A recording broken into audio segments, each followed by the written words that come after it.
पूरा पचे जूठे तो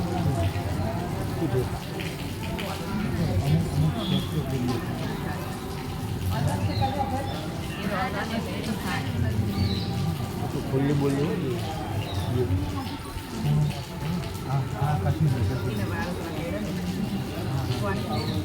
ले ले चार ले ले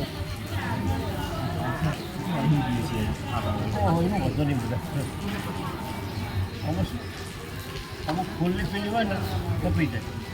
બાકી જેટલી હોય આપણે દીપાના છોકરા ઉતરાવા આવ્યા